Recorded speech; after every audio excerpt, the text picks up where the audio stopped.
Lamar Stevens said at Summer League last month that the Celtics were still looking to add to their roster, specifically on the wing. So now the Athletic's Shams Charania is reporting that two free agents, TJ Warren and Lamar Stevens, are visiting Boston this week.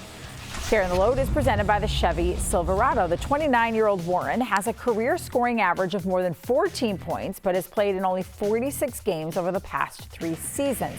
26-year-old Stevens, meanwhile, more of a defensive standout. He started 25 games for the Cavs last year, averaged just over 5 points. The C's will also reportedly work out forward Louis King, who spent last season as a two-way player with the 76ers. So not a ton of huge names, just looks like some bench reinforcements.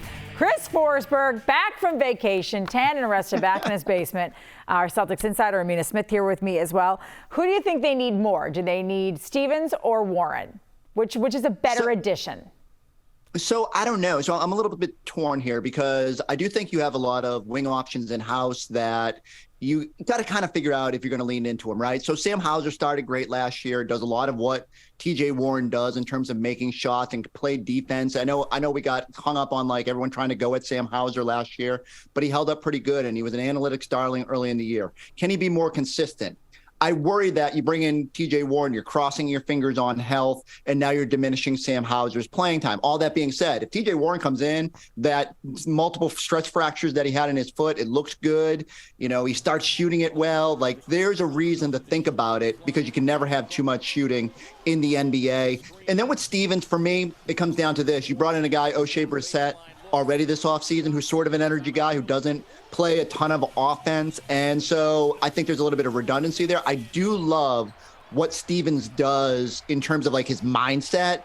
He just wants to play. He just wants to go out there and help you win. He's not going to worry about minutes. Someone like Warren has been through it, probably wants a role. I think Stevens could be a guy that could just come in and push your wings to be better. So I'm intrigued to see if they can do enough in these workouts to convince the Celtics to tie up one of those spots in the short term. I went Lamar Stevens on this one, and that's solely because of the fact that the Celtics have a lot of shooting. They have a lot of scoring, obviously, with Jayson Tatum, Jaylen Brown, Kristaps Porzingis coming in. Derek White obviously can shoot it as well. The one thing I felt like the Celtics let go of last season was that defense. Now with Marcus Smart not being here in Boston, who is going to maybe, step up on that end? If Lamar Stevens can add to the defense that the Celtics have, I would go with that. I think that that's something that is very important. But then also, I think back to last season when the Celtics lost to the Oklahoma City Thunder somewhere in the middle of the season, they put up 145 points, which was absolutely embarrassing. So, I feel like they lost that defensive identity at times. So adding someone on that end of the floor,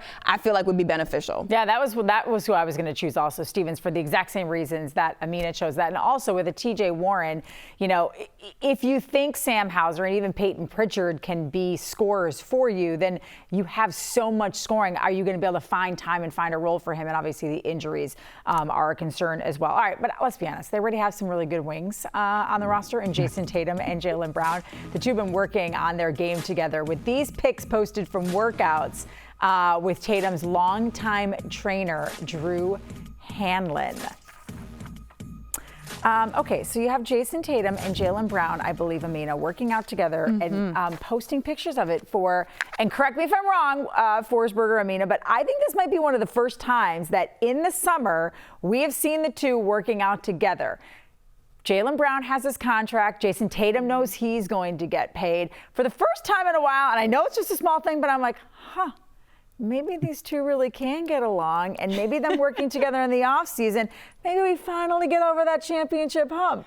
Honestly, I can't really think of a time where I remember seeing Jayson Tatum and Jaylen Brown training together, at least on social media. However, I want to read into it, but not too much, only because of the fact that I know that guys, they have their own trainers. They're around the country throughout the offseason and things like that. Now, honestly, if you follow Jayson Tatum on social media, he's in a different place every other day. So I could imagine that they wouldn't have time where their schedules might not sync up. But hey, I love it. I love the fact that they are kind of, growing this chemistry. And honestly, we keep talking about this over and over again, that Jayson Tatum and Jaylen Brown aren't as close as maybe we think that they are or not.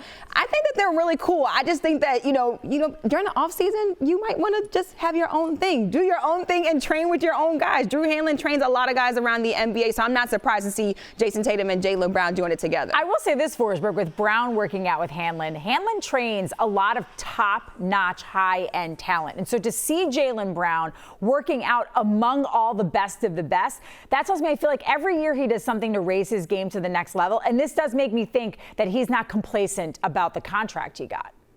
Yeah, and that's the best thing about Jaylen, right? Like, even coming into the offseason, I kept telling people, you just know he's not going to be satisfied, and he's going to hear all the grumblings about he can't dribble with his left hand, and we're going to look at the photos and which hand is he working with in these drills. And so I do think it's a good thing. I will say this, guys, like, remember, they did work together for Team USA. They'll work together again probably next summer. So there is time for them to work together. You are right, though. This is the first time we've sort of seen shots on social media. Now we just need Tatum in a pool doing Jaylen Brown summer workouts from last year, and we can all lose our minds about how they're best friends and doing this. But no, it's good for them. I think it's always good just for chemistry-wise, just to, immerse yourself in that. And Trenni, goes back to what you said. Like, when you're working out, and, we're going to get into it now with Embiid and Tatum, and, like, it's good to be around great players.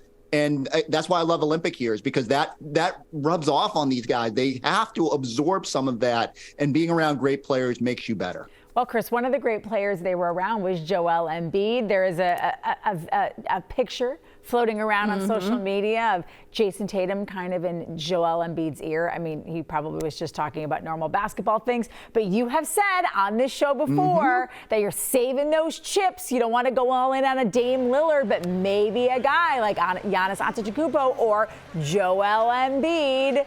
Is this, with everything that's going on in Philadelphia, Chris, is it wrong to get our hopes up that maybe this is a guy who could land in Boston? Yeah, of course. Like, I know people sit here and right now on whatever August 22nd, 3rd, whatever day it is, like, I don't think it's going to happen anytime soon, but you can see there's some splinters there in Philadelphia and the whole Harden situation. I think sometimes Embiid looks around and is like, man, am I being put in the best position to win? And some of that certainly falls back on him.